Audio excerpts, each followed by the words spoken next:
Hi everybody, my name is Erin and I'm here today with Arna to present our work on distributed 3D object tracking. So first we'll go with our problem. The project goal overall was to learn how to use DCP and become familiar with it, while also working with people in the company and having fun getting to know each other. And one of the goals we wanted to do was create something that was a novel application to DCP, and we hope that we were able to do that. Our problem statement is distributed 3D object detection and tracking using Lidar detection, and the reason we're doing this is to increase the accuracy of a 2D object detection and tracking. We also have the goal of getting the velocity of a specific object between two frames of a video using the 3D coordinates, which has the X, Y, and Lidar values. Some constraints that have come into the project while we were working on it is we didn't have as much understanding of Lidar data as might have been useful for this project, so it was a little bit hard to incorporate, which leads me to incorporating things with DCP was a challenge, especially because things that I was familiar with in terms of AI and object detection weren't necessarily compatible with DCP. So it took some learning process and seeing what was already in the package manager and whatnot to figure out something that would work overall. So next we'll get into what our solution was. This is our methodology and I guess process that we went through. The first thing was video input. So we took a video on our iPhone, which also had Lidar detection of a moving object, which was krill. And we then extracted each frame from the video, so we were able to have just an image to detect on. We then distributed these frames, two frames to each worker, and those two frames were then used to do object detection, which then we did some math on the object detection, and we were able to find the center point in 2D of the object, or krill in this case, and the center point then we mapped to the Lidar data, which gave a depth value. So we then were able to have 3D coordinates of the object that we detected in the video frame, which we then returned to the client side and did calculations on that. So we were able to get the distance traveled in 3D as well as the velocity of object over time. Just one thing I'd like to add is that we also sent the depth map in the work function, which is how we were able to which you will see in a second. Okay, so in terms of the data that we were able to use, it came from the camera and the Lidar, which technically was the same thing, but it came in as two different data types, so that was important to separate there. The input from the camera had RGBA channels, so we got rid of the alpha channel and used the RGB values to separate each pixel. And the Lidar values come in a depth map that is a grayscale image that the intensity of the pixel indicates the depth of the what's at that pixel, I guess. So we were able to send that across, get rid of the alpha channel, and only use the one value for the grayscale. The data that was then inferenced in the model, and it was necessary to do some calibration and calculations on how the actual camera and Lidar data was interpreted into real life. So all the calculations and everything we did were with pixel values, which then needed to be translated into some sort of actual distance. So we ended up doing feet, which then could be translated into velocity or feet per second, which was necessary to get an actual velocity and not pixels per second, which would not really help us at all. Okay. Cool. So yeah, this is what our input data looks like from the actual Lidar camera. We would say roughly the time between both of these frames is 2 seconds. We that's the interval we chose. We wanted to calculate velocity every second, but that would be distance per 2 seconds. And that's, I don't know if this is as clear as it is on the laptop, but yeah, this is what a depth map looks like. We have basically the way a Lidar camera and a Lidar sensor works is that it shoots like light rays, and they basically bounce back, and then that sort of calculates how sort of deep the object is and whatnot. And also another thing, the camera we're using the iPhone 13 Pro, and so it is rated to support up to 22 feet or something of depth detection, which was pretty useful for our use case. It was pretty it was good. And so yeah, these are what the frames look like. Next slide, please. And so this is what those, I guess, images are translated into data, what that looks like. So this is the first frame, like at the 0th second, that's the other frame at the second. And obviously this video was taken at 60 frames per second, so that's like, I don't know, the 30th frame in the second. And we, as you can see, this is the first pixel of the leftmost, I guess, like the top left corner of the image. And we remove the alpha channel, as Aaron said, so this is just the RGB values. And that's for, again, the frame after 2 seconds. And this is the depth map. So that, as you can see, like since it's a grayscale frame, so this is a constant value, of course, separated through RGB. And this only has a range of up to like 25 or so, like, which is pretty good for, you know, what we're working with here. And yeah, so 4 of these, I guess, make an input set, like a slice in the input set. So one worker would get these 4 pieces of information to do some computation. So some background on what math formulas we used, pretty straightforward. So after we were able to do object detection and we got a bounding box, we had the top left like x and y value, and we had the width of the box and the height, and so we used that to calculate the center of the object, which would, you know, give us the most precise information about what the object is. Also, generally speaking, like the center of a person's body is where they would be the most closest to the camera, if you will, right? And so we got the x and y there, and then we also used the depth mapping, and we had these z values already. Basically, we had to do some conversions, but we found the z value at this location. So we found the bounding box, and then we were able to calculate where the center of that object was, which would be like the most dense or closest to the camera, and then find the mapped z value, which is the depth, at the center of the person, and then plug it in here. Yeah, so that sort of gave us the line segment, or the distance between those 2 points in space. And yeah, and since we knew we chose an interval of 2 seconds, so basically velocity was literally, you know, the distance over the time we chose, which was, yeah, 2 seconds. Yeah, that's pretty much the background of our problem. So next we're going to talk about results. Right, so these are the results, what we got back. So XYZ for the first frame.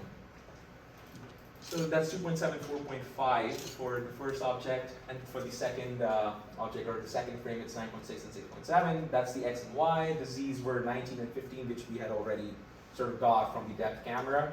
We used the distance in the formula and the time, and hence we got the velocity of 6 feet. Yeah. And we actually did. We actually did calculate the time. It wasn't just 2 seconds. It was the difference in the number of frames. So we had 60 frames per second video. Then we had, I think one was frame 250, and the next one was 425. So we had the number of frames divided by the frames per second, which gave us the seconds between the videos. Right. So it was actually 2.9. And then with the distance calculation, we had the 3-dimensional distance that Crow walked. So we were able to calculate that distance over time. I think some got cut off here a little bit, but it was, 6 feet per 2.9 seconds. I guess it wasn't simplified, but yeah, that works too. But that's the velocity we calculated on DCP, by the way. This is not on local exec, this is on exec. Yeah, next slide please. Right, so unfortunately we were kind of short on time, so I would have liked to have plotted this on Node or Bifrost.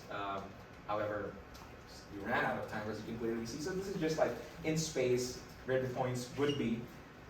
You can see a difference in height. That's because of like, from like the camera would be somewhere here. Perspective. And, yeah, perspective, like, and yeah, field of view also kind of comes into role here. So the camera would be somewhere here. And yeah, and that's how the points look in 3D space. And we just wanted to show that, how it looks, right? And yeah. Okay. So next we're going to reflect on the project. And do you want me to quickly like run like 2 frames and 2 slices and like see the result? Yeah.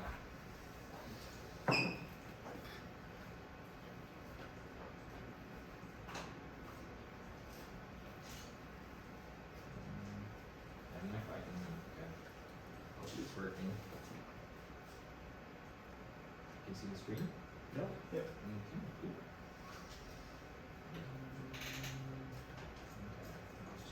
here. So I'm gonna quickly give a run through of the code here. Oh, right. Oh, Control plus. It didn't work? No, okay, I'm joined. Yeah, that's good. Cool. So we, we take a video. We have a bunch of functions here.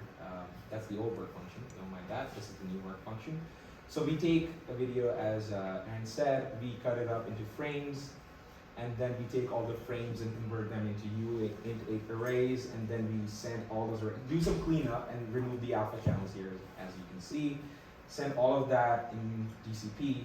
Sorry for this ugly looking input set, but that's how I just in the moment was able to do it. And I have some results just to make sure this is on exec. And then we plot everything, and then you'll see what I'm saying. Like you'll see the result here. Did you try using clean frames as your input set?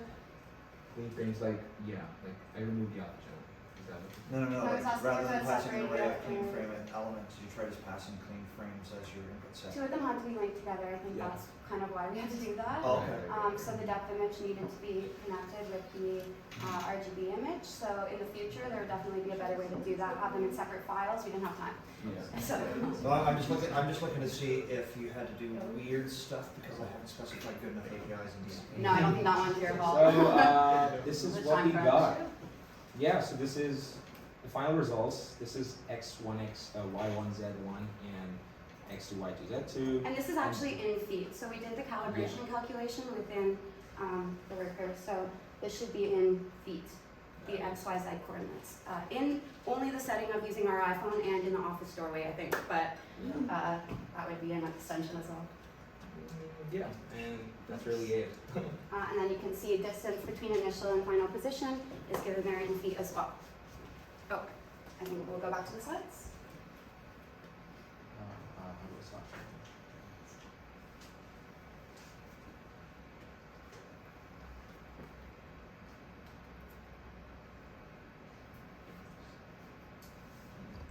Okay, perfect. So now to talk about some challenges that we ran into throughout the course of the project. I would say that the largest challenge at the beginning was figuring out both what language and platform for a model we should use. And we were trying to see what would be more important, incorporation with DCP or having a model that incorporated the Lidar that we wanted to use. We know that Overwatch already uses object detection within DCP. We wanted to have a novel application. So we wanted to use the Lidar within the model, as well as using that Lidar with detection. We weren't able to do that. So we ended up figuring out a better option was to go with something that was incorporated with DCP, less of a learning curve on that side, and more of a learning curve on incorporating the Lidar. Right. That took some time out of our brainstorming process though. Also, there is latency expected if it's going to work in real time. It was also our first goal. Didn't get that fully working.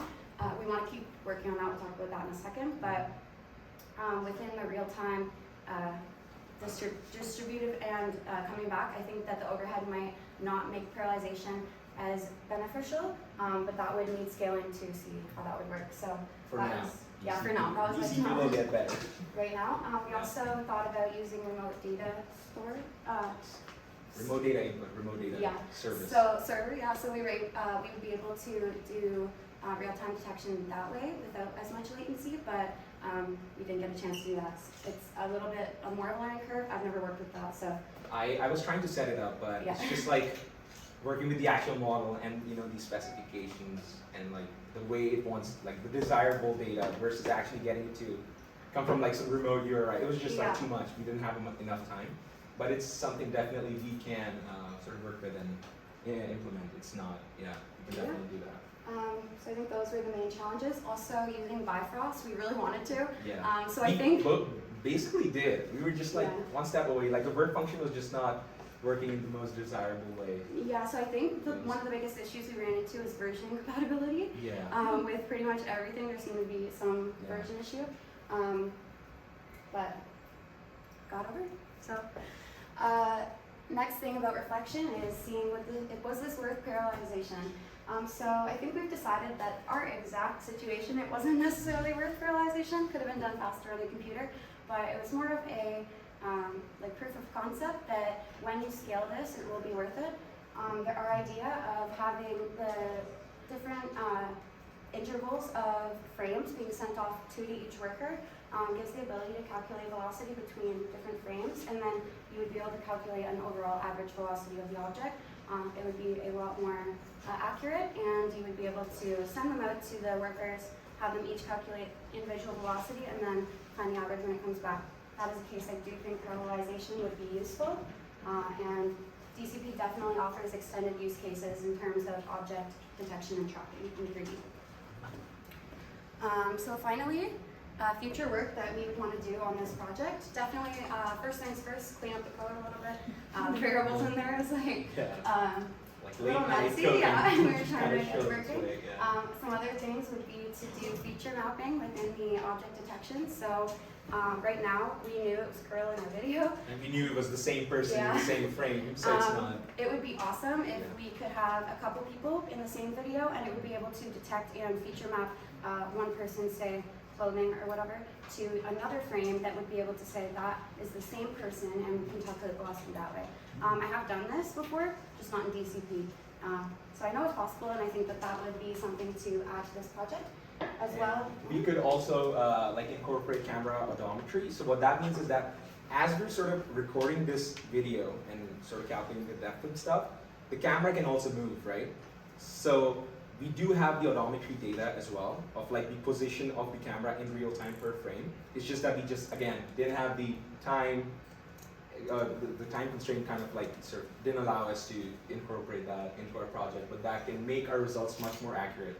And this can also extend the use case of, you know, like if it's like a moving camera, like if it's like imaging through like a aircraft for set, you know, like if it's moving in real time, like in terms of its height and like position and whatnot, it can be used if you just incorporate the odometry.